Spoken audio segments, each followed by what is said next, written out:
Bueno, bienvenidos. Entramos en la segunda parte de la cuarta clase. Ya vimos cómo llevar del texto a la oración y hoy nos toca a nosotros ver o aprender qué es meditar la palabra. ¿Sí? ¿Qué es meditar la palabra? Entonces, hoy vamos a volver a tener una práctica sobre esto y que necesitamos entender algo que probablemente sigue siendo nuevo, porque como dijimos es un choque contracultural. Nosotros los occidentales no somos como los orientales, que ellos saben y viven meditando. Nada más que la meditación de ellos, en su trasfondo cultural, religioso, étnico, lo llevan más que nada para el plano místico, ¿no? Pero nosotros ya hemos visto que la Escritura nos lleva a aprender a meditar. ¿Qué es lo que vamos a ver hoy? ¿Qué es meditar? ¿Sí?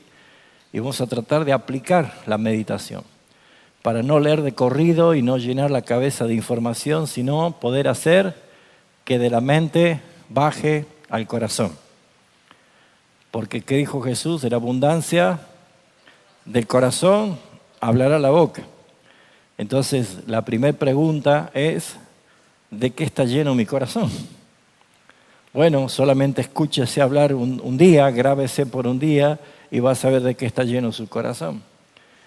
Entonces, es necesario poner el énfasis en corregirnos, en aprender, usando las Escrituras, porque, como hemos dicho, Pablo dice en Timoteo que toda la Escritura es inspirada por Dios y por eso es útil para enseñarnos, para convencernos, para corregirnos, instruirnos. Así que en estas clases de cómo orar la Biblia estamos aprendiendo prácticamente dos cosas. Cómo leer correctamente la Biblia para que entonces se transforme en mi lenguaje de la oración. Así que espero que ya en esta altura de las distintas clases que vamos teniendo, ya vaya teniendo un mejor acercamiento con la palabra del Señor. Y no el hecho tal vez fingido de decir me encierro en mi cuarto, le pongo llave y la tiro la llave por la ventana para que no salga de allí por una hora.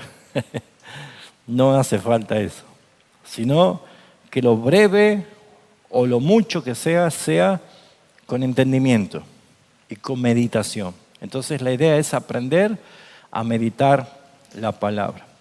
Así que, ¿por qué debemos aprender esto? Porque muchos creyentes, como dije en la clase pasada, leen la Biblia.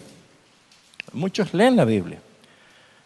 ¿Y después qué hacíamos? Cerrábamos la Biblia y empezábamos a orar.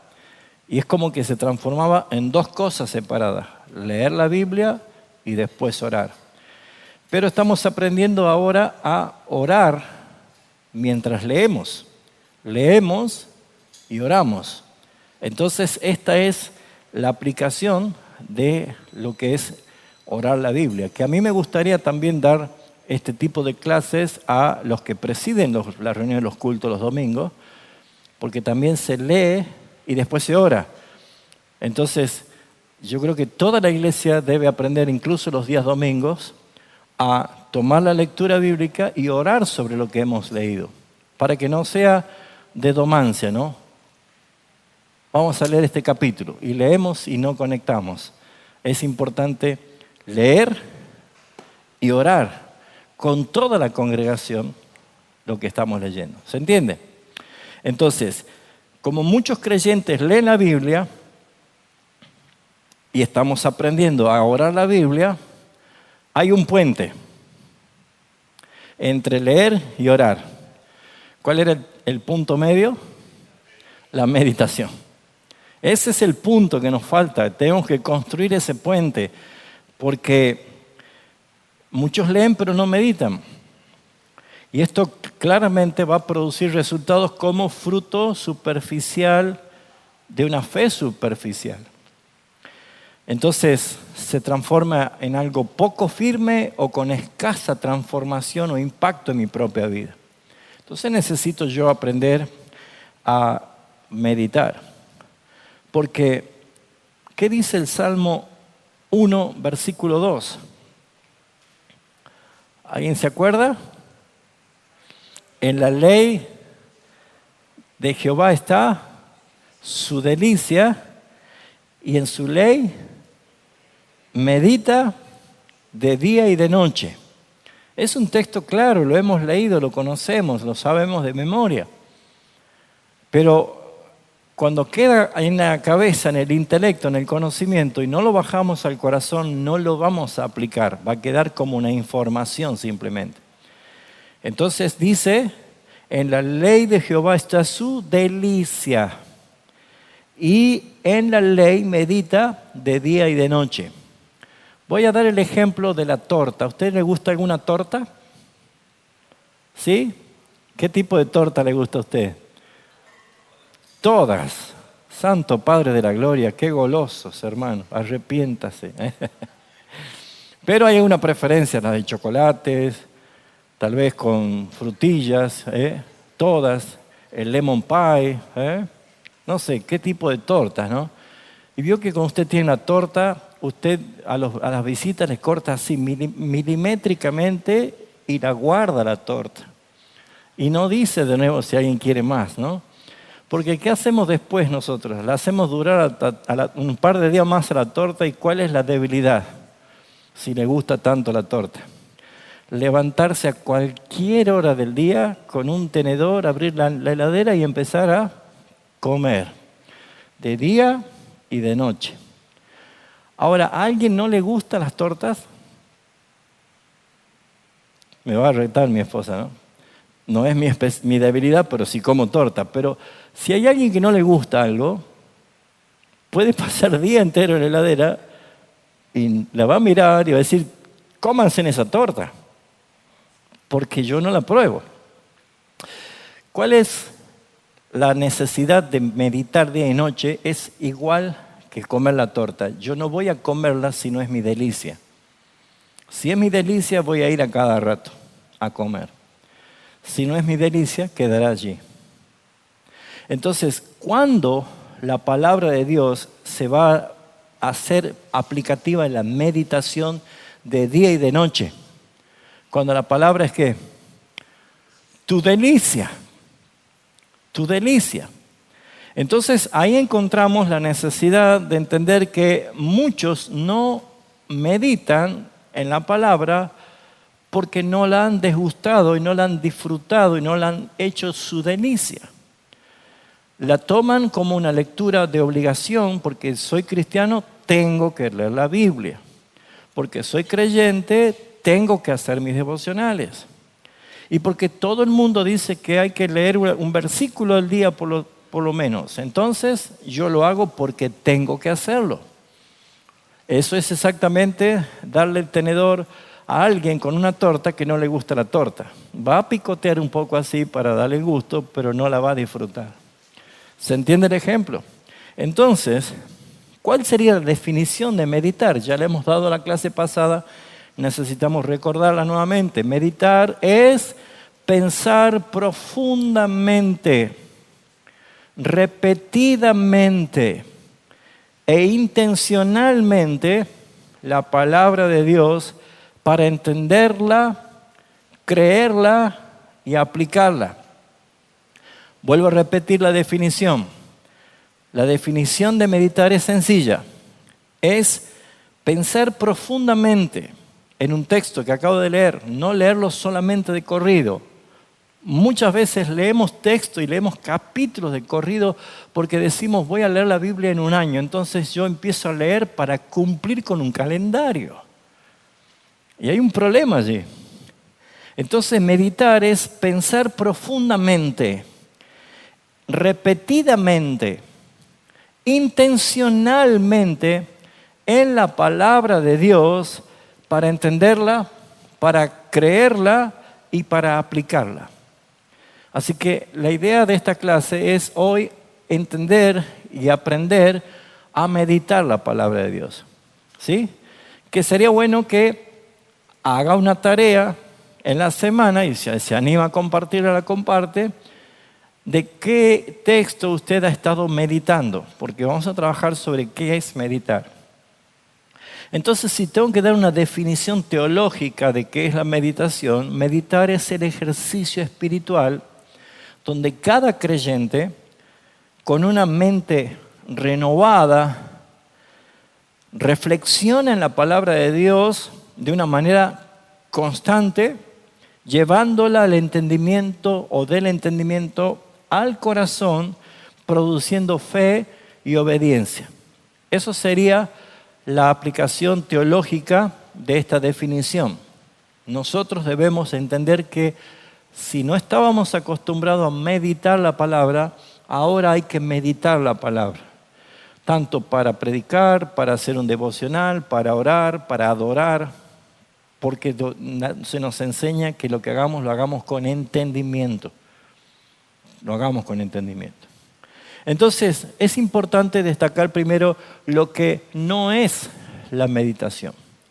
Lo que no es la meditación, ¿sí? Contrario a lo que es la meditación mística, tal vez asociada con la cultura oriental, ¿sí?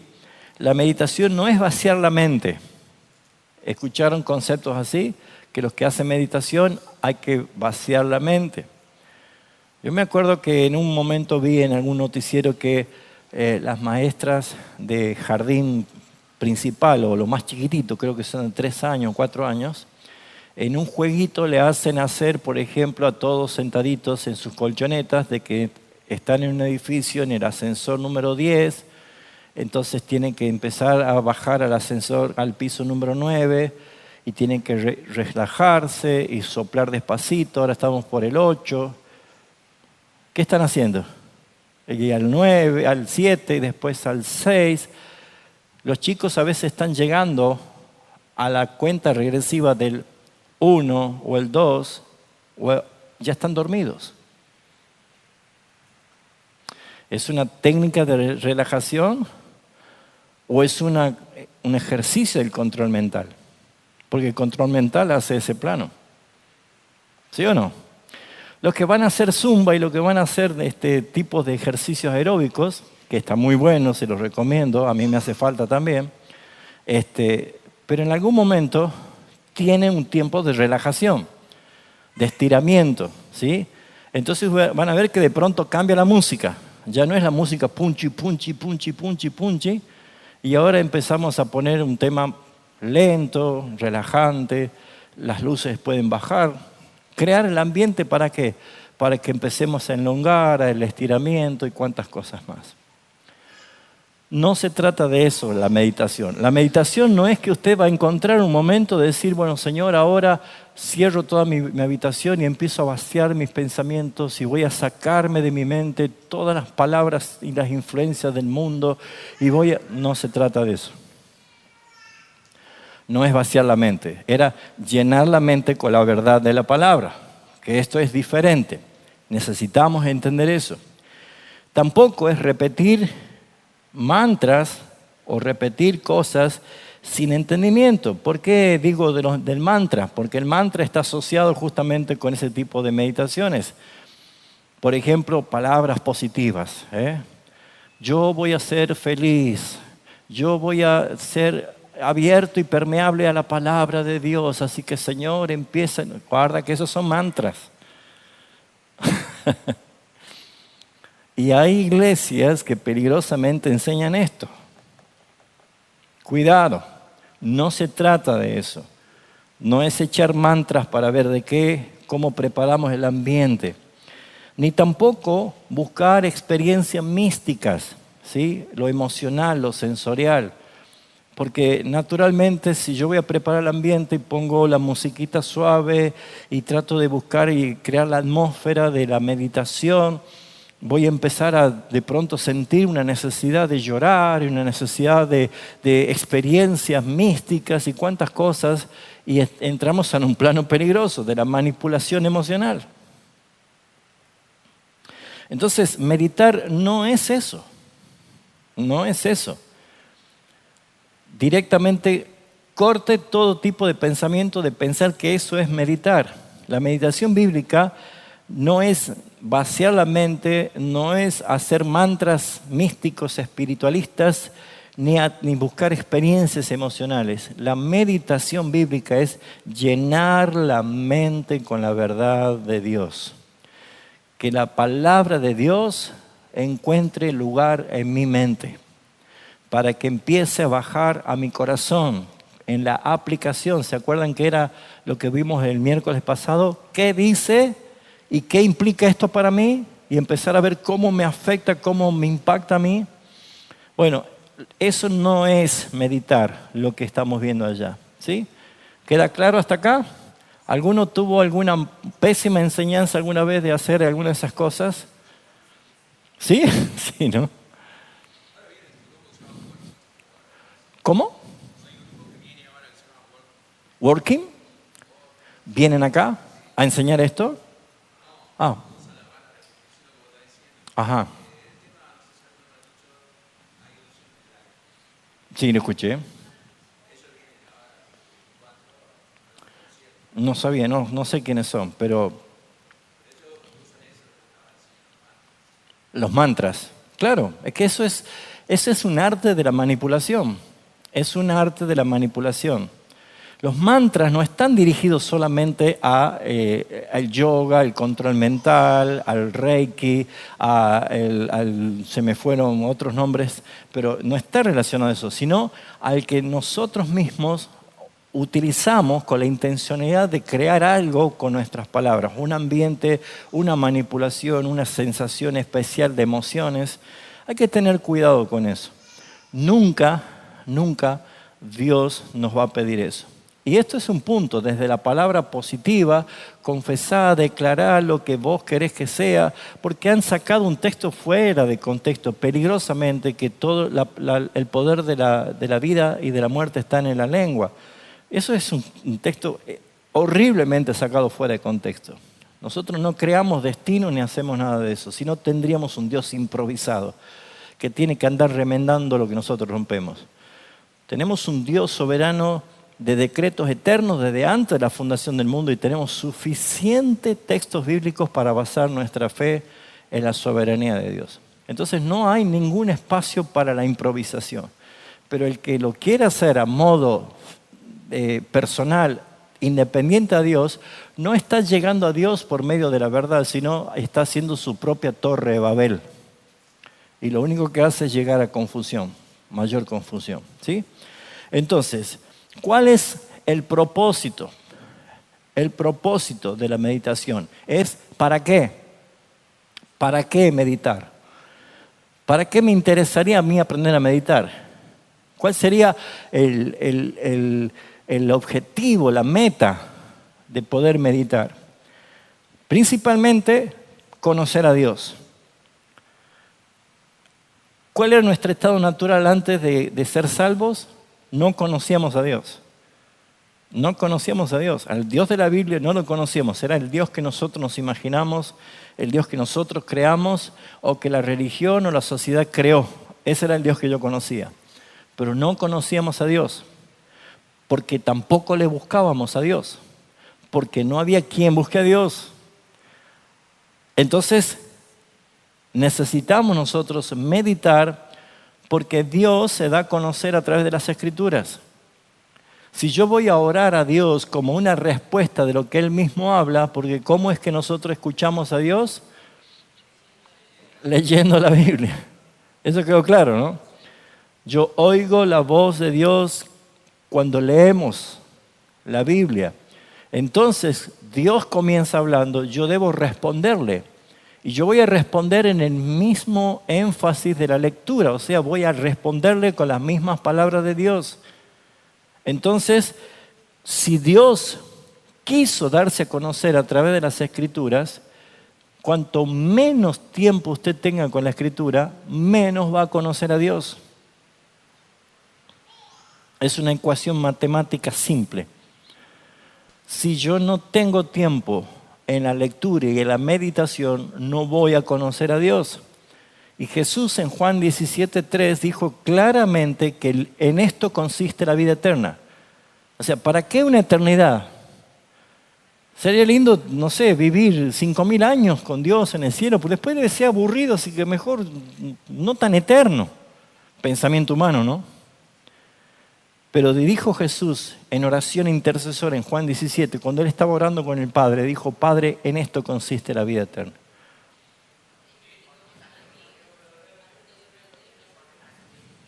Que te conozcan a ti y a mí.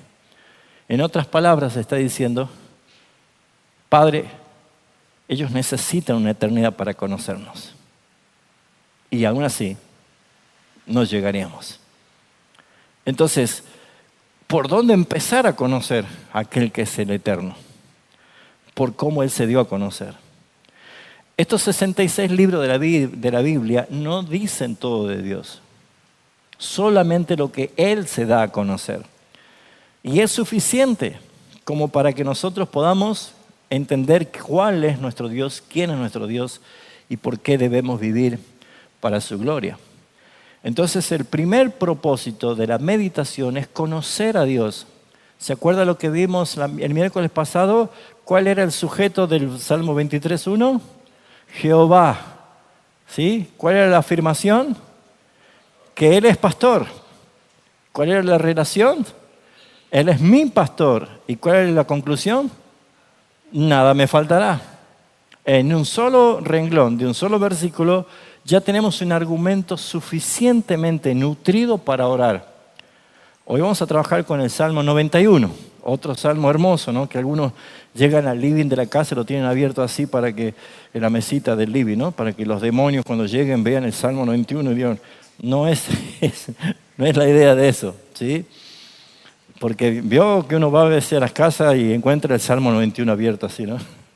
Como un repelente así, anti-oscuridad, ¿eh? En la mesa de luz, ¿sí? Ahí, o en el Salmo que en paz me acostaré.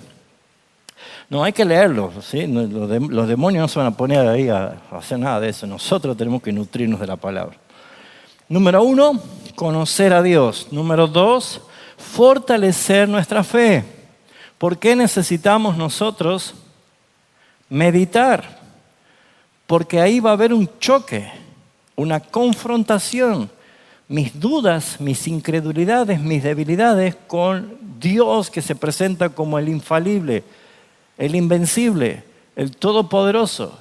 Entonces va a confrontar y va a desplazar mis dudas y va a fortalecer mi fe. ¿Por qué somos tan vulnerables siendo cristianos? Porque no practicamos la fe sostenida por la palabra, sino porque nosotros nos movemos por emociones. ¿Qué dice Romanos 10:17? Alguien que lo busque y lo lea, por favor. Romanos 10:17 es un texto muy conocido y que nos va a ayudar a nosotros a saber por qué debemos hacer esto. ¿Quién lo tiene? Allá, Franco. Así que la fe es por el oír y el oír por la palabra de Dios. Es importante notar que no dice y el oír la palabra de Dios, sino que el resultado de oír la palabra se fortalece la fe, viene la fe. Así que la fe es por el oír y el oír por la palabra de Dios. La palabra de Dios despierta mi oír y el resultado es mi fe fortalecida. ¿Se entiende? Entonces, esto nos ayuda también en la meditación a fortalecer nuestra fe, porque cuando nosotros vamos a la aplicación, ¿qué implica esto para mi vida? Yo me doy cuenta que hay muchas áreas en mí que están mal, que están débiles, que estoy dudando, que necesito corrección, que necesito protección.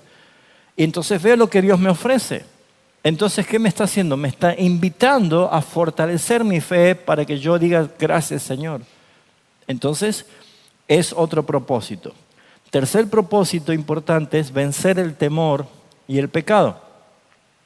Vencer el temor y el pecado, ¿sí? ¿Por qué necesitamos vencer el temor y el pecado?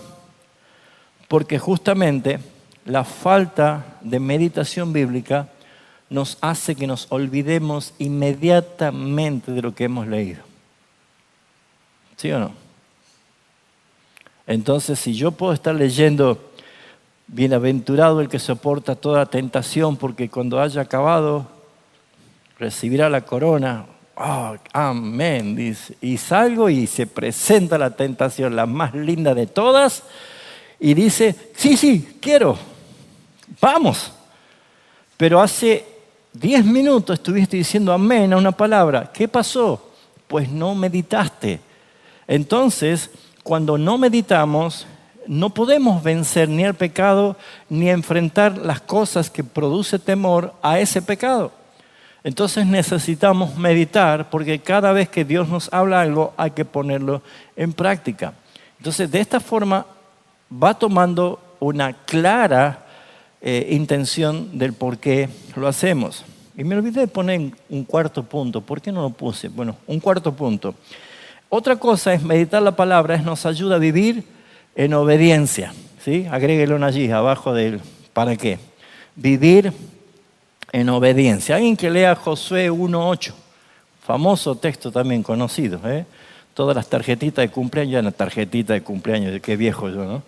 Ya no se regala tarjetitas. Pero antes se dedicaba, Josué 1:8, señaladores, cuántas cosas más. ¿Qué dice Josué 1:8?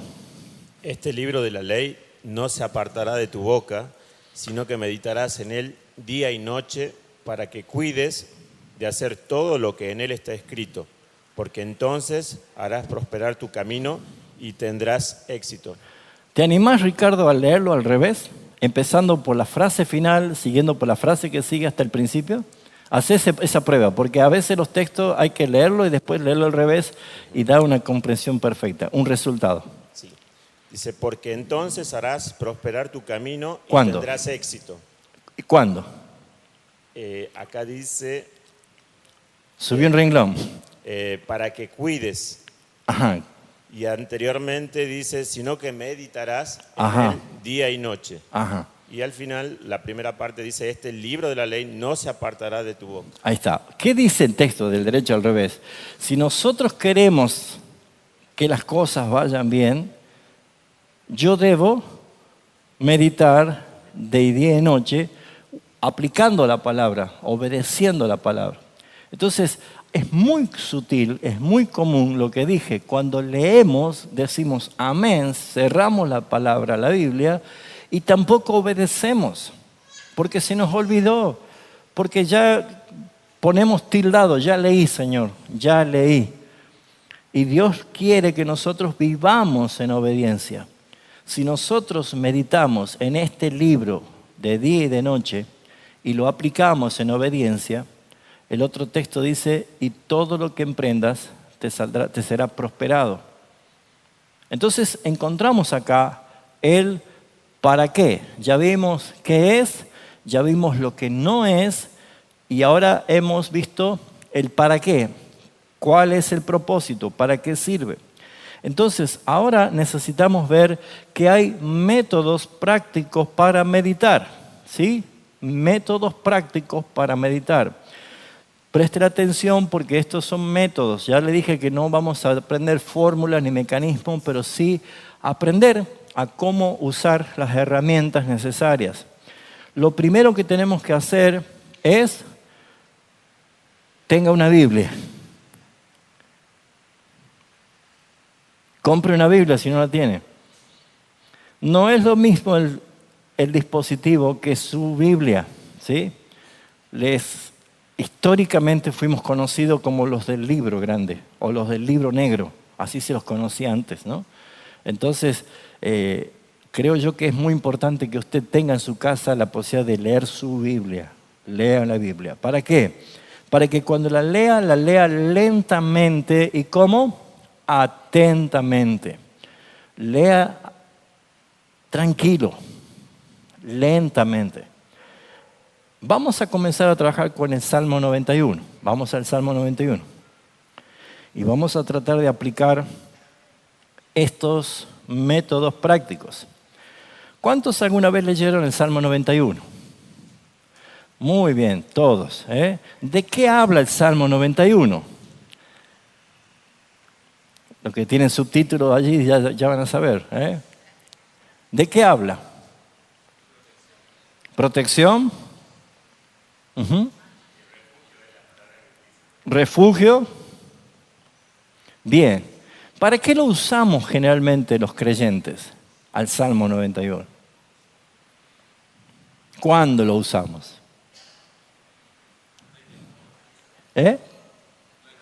Cuando hay temor, hay miedo, para darnos confianza, en las enfermedades.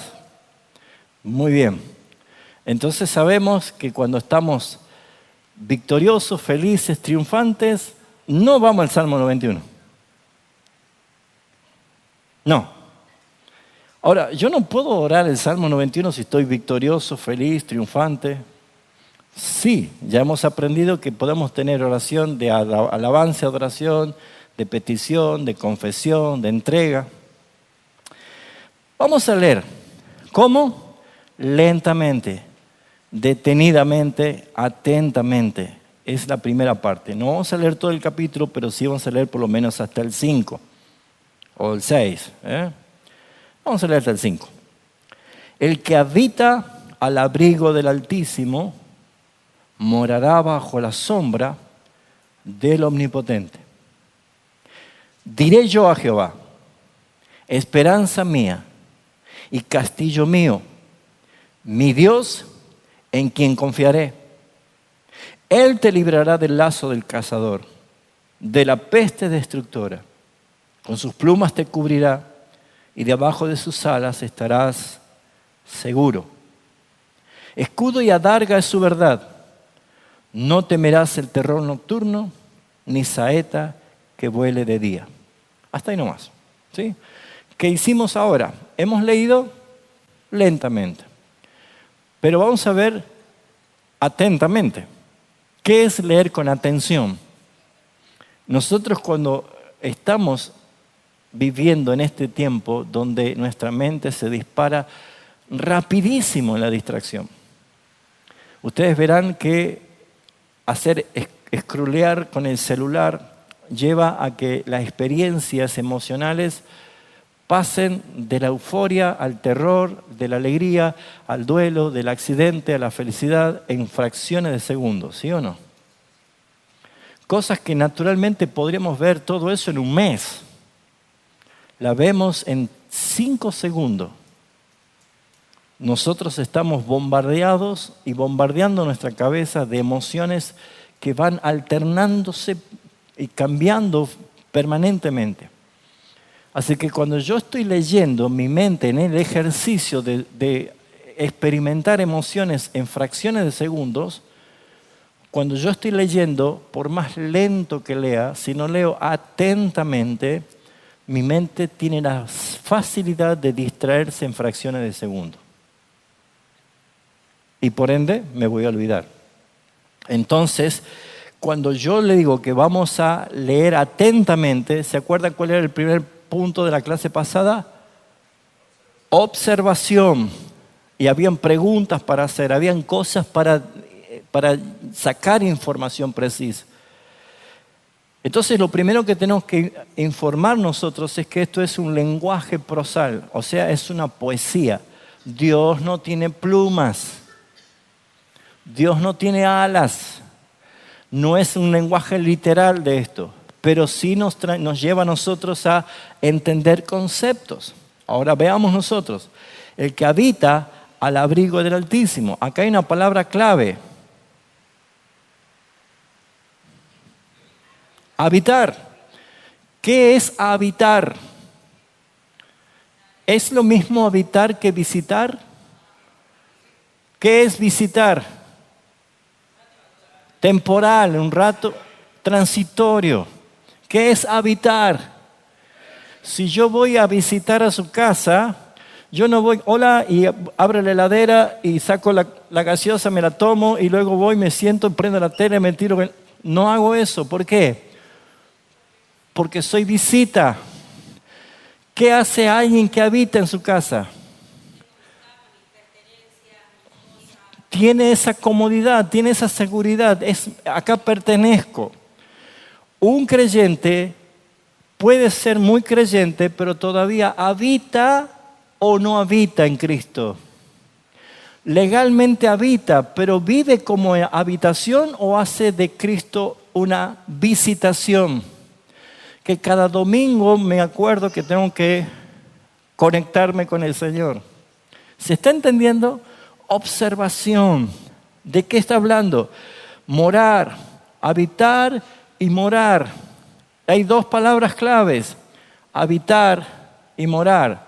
Habitar hace referencia a estar teniendo derecho legal de una propiedad, pero morar es vivir en esa propiedad. Entonces nosotros podemos tener una casa que somos propietarios, pero no vivimos allí porque la tenemos rentada, prestada, cedida, como quiera. Pero la diferencia es habitar, propiedad y morar, vivir allí, establecerme allí. Entonces, ¿qué resultado tenemos nosotros? Que cuando hacemos del Altísimo nuestra habitación y nuestra morada, hay consecuencias, hay cosas que van a suceder. Lo primero que aparece en el versículo 2 es como un suspiro de tranquilidad, de seguridad que el creyente puede decir. ¿Qué dice allí? Diré a Jehová, tú eres mi esperanza, eres mi castillo. ¿Lo ven? ¿Qué está diciendo? Pertenencia. Pertenencia. Entonces, ya vamos a seguir trabajando. Ahora estoy haciendo un ejemplo. Ya nosotros podemos leer atentamente y el punto 2 era observar cuidadosamente esos detalles. Observar. Entonces, allí donde nosotros, cuando identificamos palabras claves, habitar, morar, cuando dice, por ejemplo, confiaré, cuando está diciendo librará, ¿sí? Ya me está dando un énfasis de lo que yo tengo que entender del texto. Todavía no oramos, ¿se acuerdan? Todavía no oramos, estamos haciendo un análisis. Ahora, cuando ya identifico palabras claves, repeticiones, énfasis que se está dando en la cita, vamos a hacer el paso 3, que son generar preguntas necesarias. ¿Qué es lo que hicimos el miércoles pasado? ¿Qué enseña sobre Dios? Rápidamente, de esos 5 versículos, ¿qué enseña sobre Dios? Vale equivocarse, ¿sí? ¿Qué enseña sobre Dios? Versículo 1, ¿qué enseña sobre Dios? Antes que eso, Ricky, versículo 1, ¿que Él es qué? Altísimo, Él es el Altísimo, no hay nadie más grande que Él. Comenzamos a mostrar quién es Dios. ¿Qué otra cosa, Ricky? Es omnipotente, tiene todo poder. ¿Qué otra cosa vemos de Dios? Versículo 2 al 5. ¿Qué enseña acerca de Dios? ¿Qué es esperanza? ¿Qué es castillo? ¿Qué más? ¿Qué es de confianza? Puedo confiar en Él. ¿Qué más? ¿Qué es mi libertador? ¿Qué más? ¿Qué me da? Seguridad. ¿Qué otra cosa? ¿Qué es escudo? ¿Qué es verdad? ¿Qué me da seguridad? Ok, ya podemos tener argumentos de qué enseña sobre Dios. ¿Cuál es la otra pregunta? ¿Qué enseña sobre nosotros? ¿Qué enseña sobre el hombre?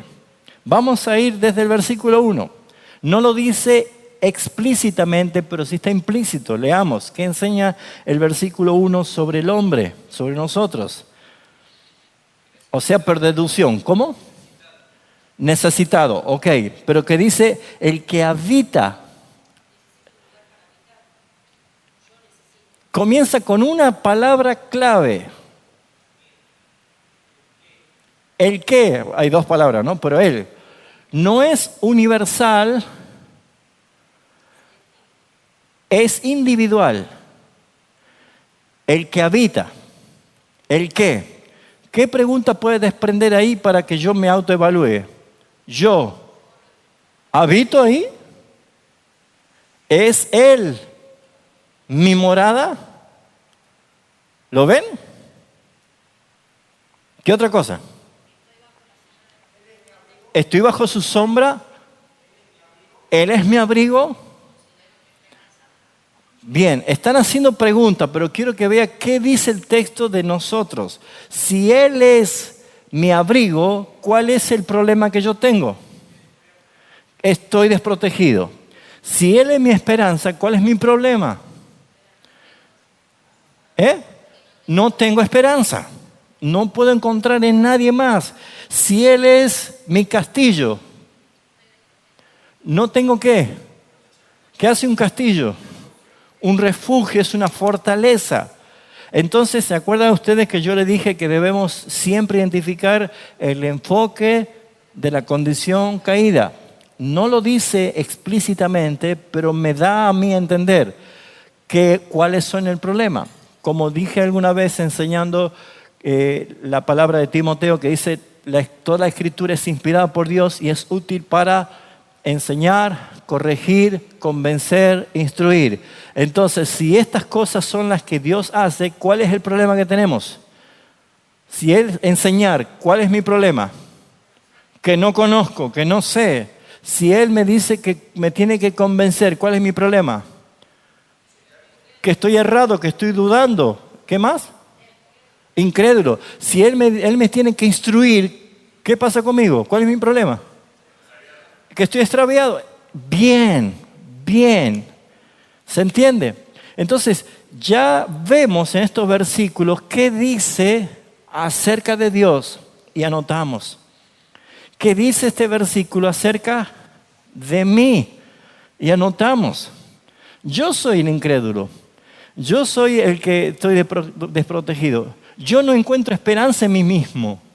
¿Se entiende? Yo no encuentro refugio en mí mismo. Yo puedo construir mis castillos, pero son chozas, vulnerables comparado con lo que Él me ofrece. ¿Vamos bien? Tercera pregunta importante. ¿Hay promesas o mandatos o advertencias en estos textos? Veamos promesas. ¿Qué promesas hay?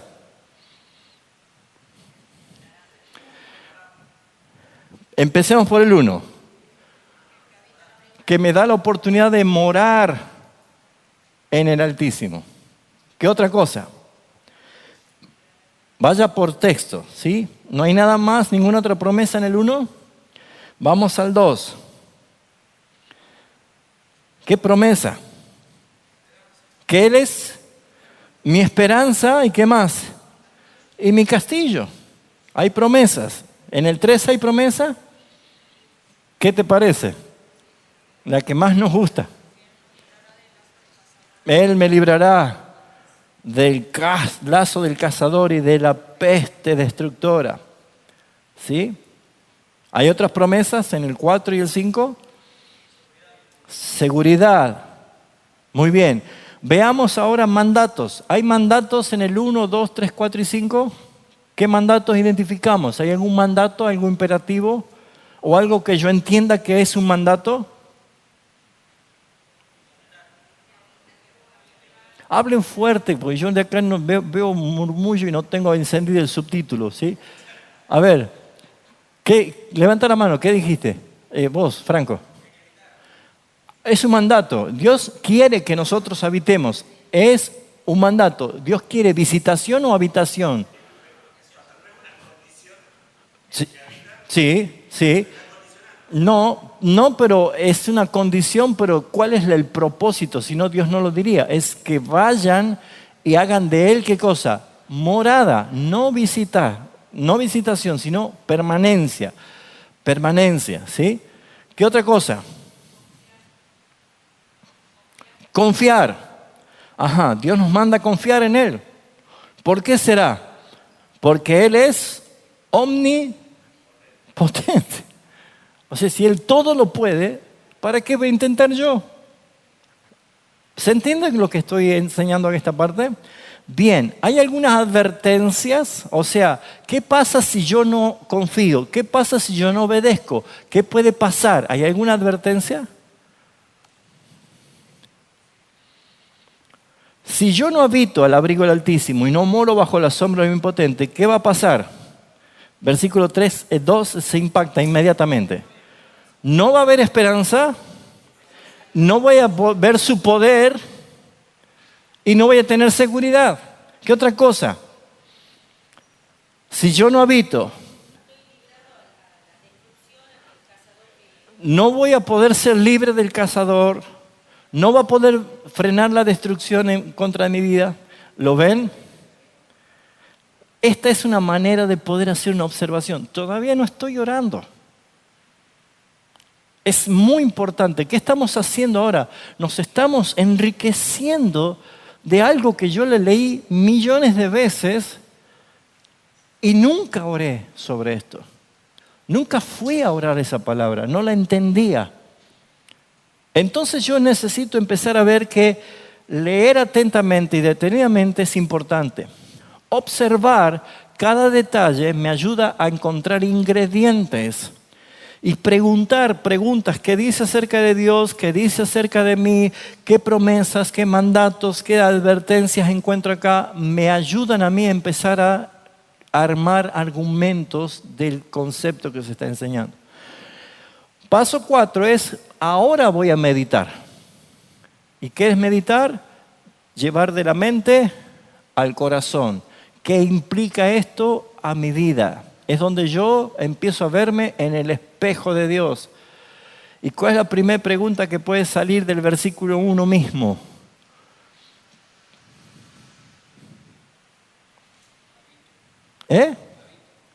Habito antes que esa. Antes que esa.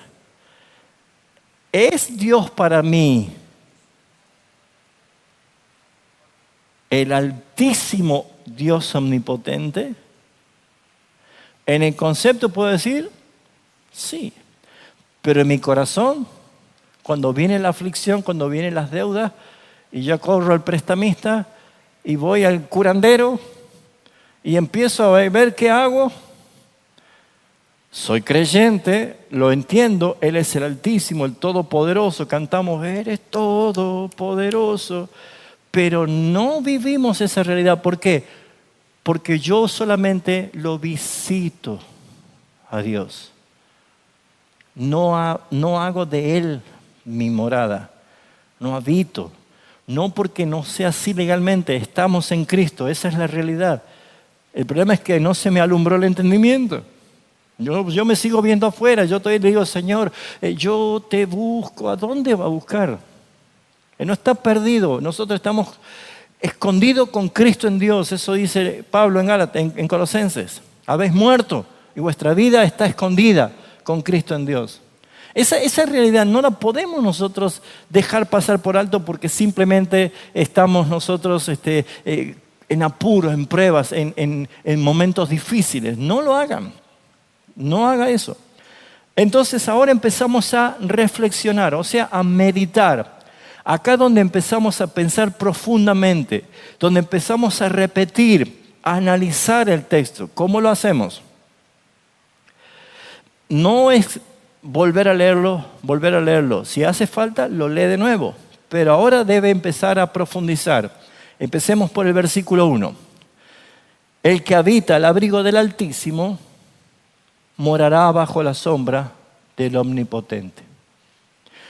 ¿Qué empezamos a reflexionar? Pensemos profundamente. Vamos, suelten sus conclusiones.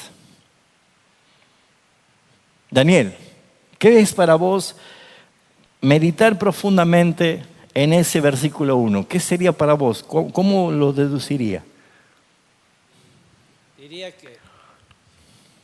que para mí el habitar en Él es mi seguridad y ¿cuál sería tu confianza. reflexión? ¿Cómo te harías preguntas vos hacia ese texto? Habito realmente Bien. en Él. ¿Qué evidencia tengo que yo estoy habitando a mi Dios y no estoy visitándole solamente? Y porque siempre me inquieta de ir a su palabra, de orar, de obrar en las cosas de Dios. Creo que eso me dice que estoy habitando en Él, con lo que Él me permite hacer. Bien, analicemos un poco más. Por ejemplo, si somos secretarios ejecutivos directos del presidente, ¿sí? De un presidente, saquemos de un presidente. ¿Cuál sería nuestra actitud ante ese presidente? Hola, presi, ¿todo bien? ¿Todo ok? ¿Cómo yo me refiero? ¿Cómo yo estoy ante él? ¿Cómo me comporto ante él? Porque yo estoy trabajando asociado para él. con reverencia, con respeto, reconociendo ¿qué cosa? Su autoridad, su jerarquía, su rango, que es un representante de una nación. Entonces, ¿cómo es mi habitación o mi morada con el Altísimo? ¿Se entiende de dónde lo desprendo yo en la meditación? Porque a veces nosotros, es más, Dios mismo dice en su palabra, pensaste que yo soy como tú. Rebajamos a Dios a una posición terrenal. Entonces es muy importante cuando vemos esto, y por algo dice la palabra Altísimo. No dice el que habita el abrigo de Jehová. ¿Por qué resalta el Altísimo? Está hablando de una jerarquía, de una máxima expresión. O sea, primero me dice, ¿quién soy yo para habitar en el Altísimo? Dios te da esa concesión, Dios te permite. Entonces, ¿cómo debe ser mi actitud? ¿Qué estoy haciendo con esto? Estoy meditando, estoy aplicando, estoy empezando a verme. ¿Y yo cómo actuaría con eso? ¿Cómo debería ser mi proceder? ¿Cómo debería ser mi vivir? Porque ahí puede desprender ¿qué cosa? Una oración de confesión. Señor, perdóname. Tú eres el Altísimo, digno de gloria, digno de respeto, digno de admiración. Y yo me comporto como un inmaduro delante de tu presencia. Perdóname. Estoy orando en confesión. ¿Cómo oraría una petición sobre esto? Padre, te has revelado como el Altísimo, como el Supremo Dios. Tamaña majestad es tu gloria. Ayúdame, Señor, a madurar en ti para honrarte con la gloria debida a tu nombre. Estoy pidiendo algo. ¿Lo están viendo? Bien. Meditar profundamente, pensar repetidamente, analizar el texto, viendo qué implica esto para mí, lo que estoy leyendo. ¿Qué implica? Porque ¿cuál es la tentación del Salmo 91? Ahora sí, vamos a ir a otros versículos del Salmo 91. Léalo usted en silencio y diga a dónde nosotros vamos inmediatamente cuando leemos el Salmo 91. ¿Qué versículo? ¿A dónde vamos primero? El 5. Al primero que aterrizamos es el 5. ¿Sí? O al 3. ¿Qué dice el 3? ¿Quién lo lee? Fuerte. Él te librará del lazo del cazador, de la peste destructora. ¿Qué otro texto? Vamos rápido. No temerás el terror nocturno, ni saeta que vuele de día, ni pestilencia que ande en oscuridad, ni mortandad que en medio del día. ¿A quién no le gustan esos textos, no? ¿A quién no le gusta? ¿Qué otro texto? Lo ayudemos a Daniel. El 7. ¿Qué dice el 7?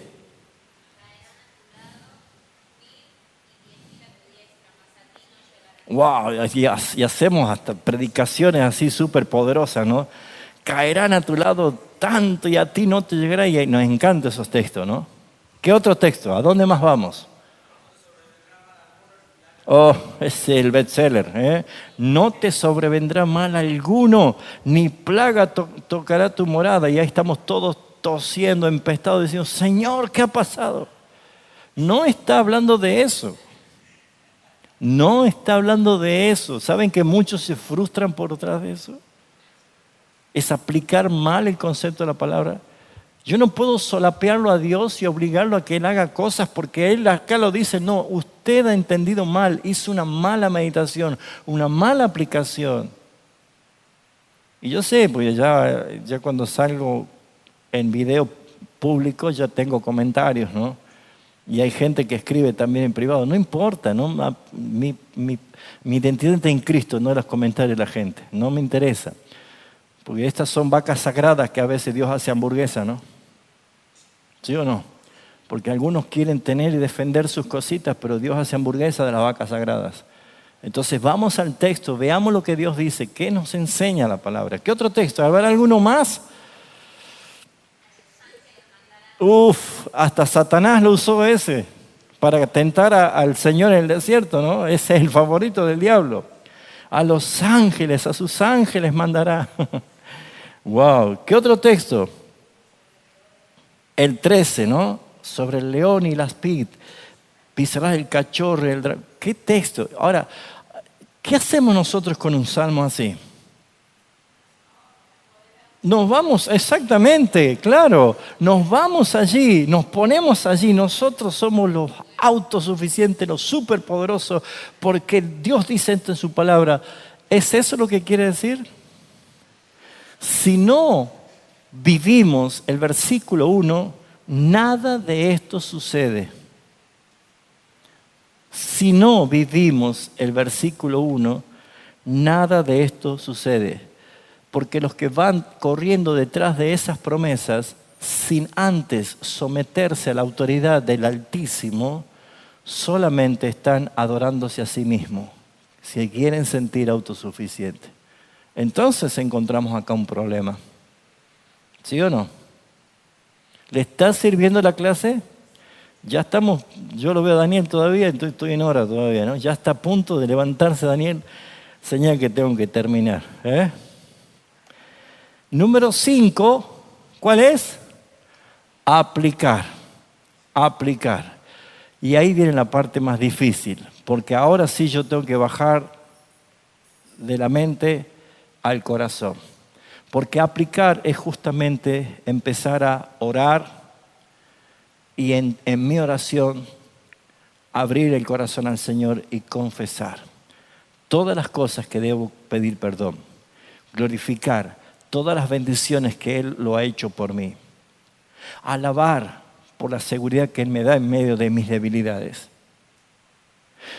Entrega, Señor, yo quiero aprender a vivir y habitar tu presencia.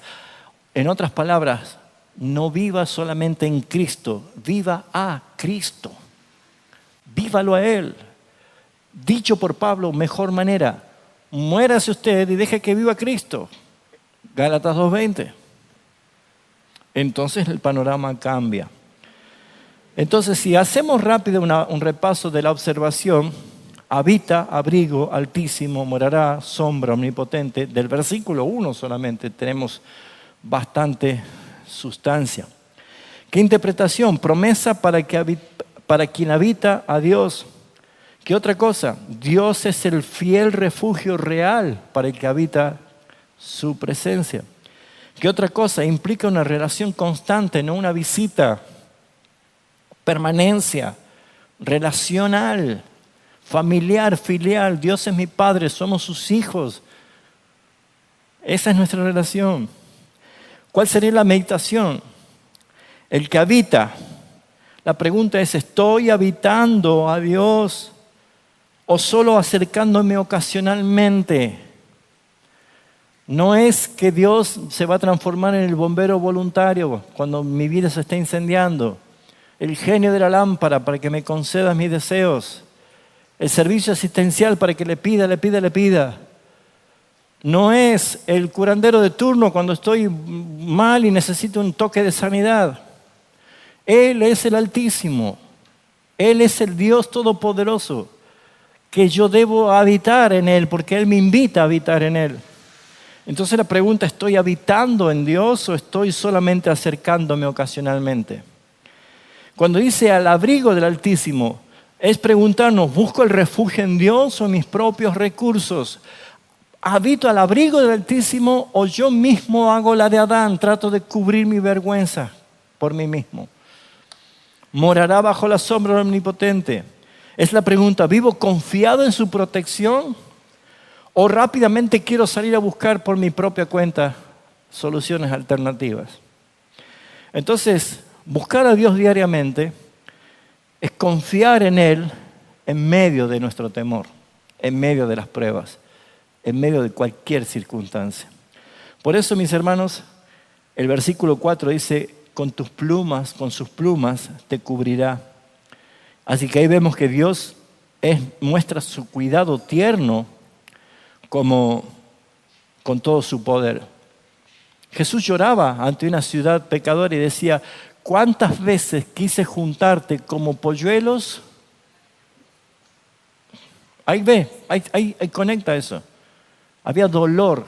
No es que tiene plumas, no es una gallina nuestro Dios. Pero está hablando de algo, un cuidado con tanto amor, con tanta fragilidad, con cuánta misericordia. Y no quisiste, dice. O sea, tenemos suficientes argumentos para que de un capítulo o unos versículos armemos las más ricas oraciones. Amén.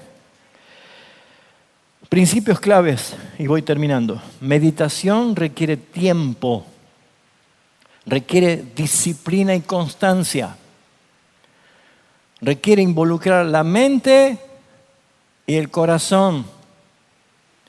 Este pueblo de labio me honra, su corazón está lejos. Traiga su corazón y únala junto con su mente en la palabra para que suceda la meditación.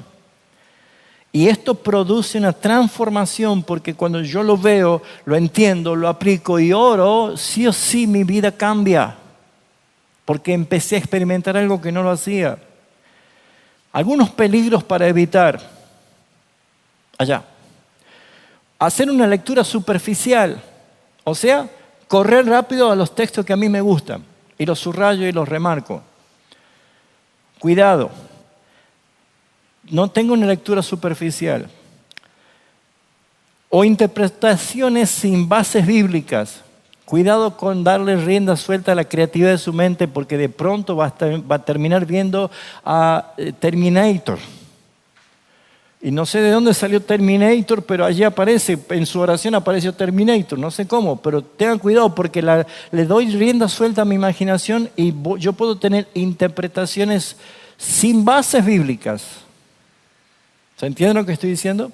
La palabra es la que me guía.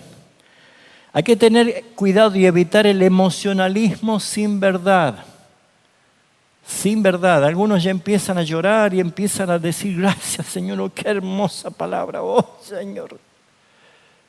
Y no profundizó nada, solamente se emocionó con la palabra. Y la emoción es pasajera.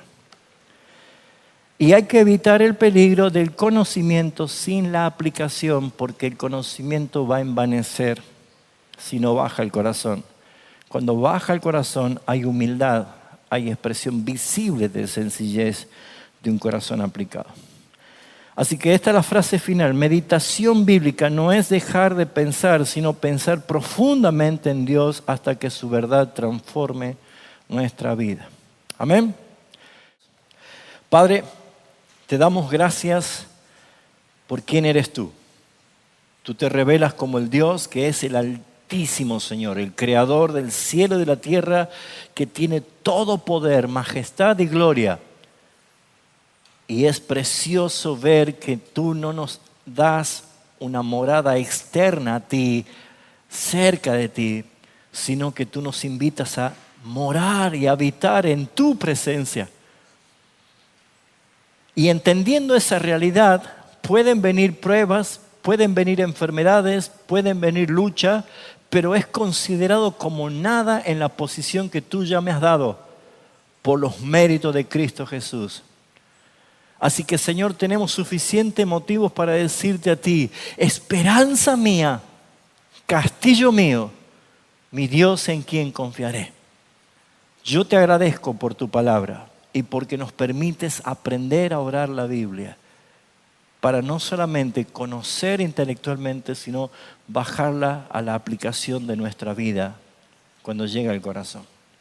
Ayúdanos a aprender para enseñar y para que todos podamos seguir creciendo para la gloria de tu nombre. Amén. Que el Señor les bendiga, hermanos. Nos vemos el próximo domingo, si Dios quiere.